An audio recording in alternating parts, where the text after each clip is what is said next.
আব্দুল কাদের মোল্লা যেদিন ওনাকে ফাঁসি দেওয়া হয়, জামাত নেতা। জামাত নেতা, তো আমার মনে হচ্ছিল যে একজন মানুষ, তাকে কোনো অপরাধ ছাড়া জুডিশিয়াল কিলিং এর মাধ্যমে ফাঁসি দেওয়া হচ্ছে, এবং তার ছেলেরা, তার মেয়ে, তার পরিবার কিভাবে একটা ফাইল নিয়ে একা।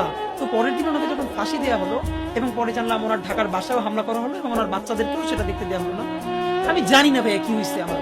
আমি আমার বাসায় গড়াগড়ি করে চিৎকার করে কাঁদতেছিলাম। আমি কোনোদিন আব্দুল কাদের মোল্লাকে দেখি নাই, যে আমাদের কোনো বড় নেতা তো দূরের কথা, শিবিরের কোনো বড় মানুষের সাথে আমার কোনোদিন আলাপ হয় না, শুধু আমার ডিপার্টমেন্টে যারা করতো তাদের সাথে।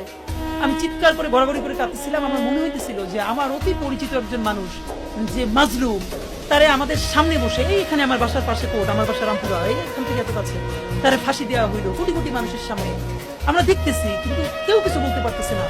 আমি এটা নিতে না পারি, আমার মনে আছে আমি গড়াগড়ি করে শব্দ করে কাঁদতেছিলাম। কিন্তু ভয়াবহ অভিজ্ঞতা হলো, আমার বোনও তখন কাঁদতেছিল, কিন্তু সে এসে আমার মুখ চেপে ধরছে।